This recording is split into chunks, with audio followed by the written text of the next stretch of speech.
Sur le GHT GPNE, on a beaucoup de médecins et d'équipes qui tournent. L'avantage de l'avoir sur les 3 sites, c'est qu'on peut adapter la configuration en fonction des spécialités.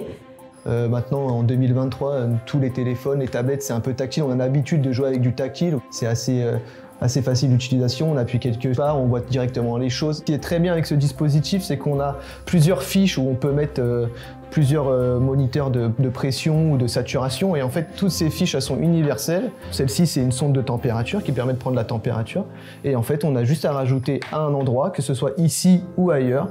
Et le moniteur de température va se rajouter sur le scope, qu'il soit portable ou non. Dès qu'on branche un nouveau dispositif, c'est pareil, ça s'affiche instantanément, il n'y a pas besoin d'aller chercher dans les paramètres.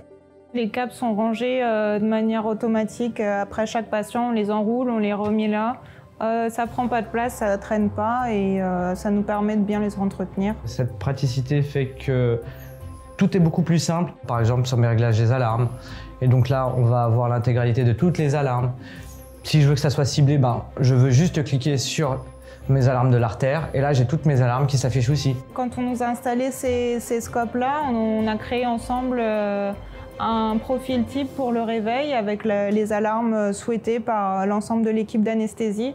Donc là, on voit qu'on a une dérivation de l'ECG qui est en avant en vert ici, mais quand on clique dessus, on peut aller sur 12 dérivations. Au lieu de chercher une autre machine, de la ramener à l'intérieur, de pouvoir faire l'ECG, ça nous évite de faire double travail. C'est comme si on faisait un ECG avec un appareil d'ECG que le cardiologue pourrait ramener. Ça permet de pouvoir aussi analyser chaque dérivation différemment. Et en plus de ça, on peut rajouter quelque chose, c'est-à-dire de faire un imprime écran au moment où il pourrait y avoir une anomalie. Quand on a les 12 dérivations, on peut régler différentes alarmes, que ce soit sur le QT, sur la fibrillation auriculaire, la fibrillation ventriculaire. D'avoir ces moniteurs de transport, c'est un gain de temps pour le patient quand on l'amène en salle de réveil. C'est un avantage parce qu'on a toujours les paramètres qui sont enregistrés en continu, donc c'est aussi une sécurité pour le patient. Avec vraiment 2 doigts, on peut le porter. Et ensuite, on n'a plus qu'à tirer ici et à poser sur le lit de transport.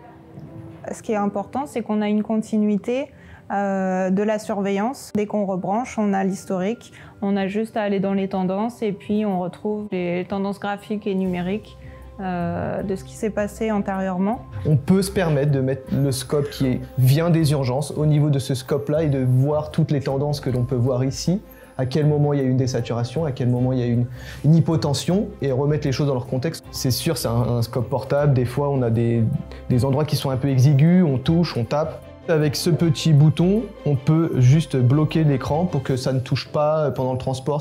Depuis 1 an qu'on l'utilise, le CARSCAPE One n'a pas eu de soucis particuliers, même à la chute. Il est quand même suffisamment rigide, même sur les chutes de sa hauteur. Tout ce qui est nettoyage en réanimation, à chaque patient qui sort, nous devons faire des désinfections assez poussées. Comme sur le scope portable, on a juste une petite touche pour le verrouiller et pouvoir facilement le nettoyer. Ça nous permet en fait de faciliter la vie de toutes les équipes qui tournent sur les 3 sites au quotidien.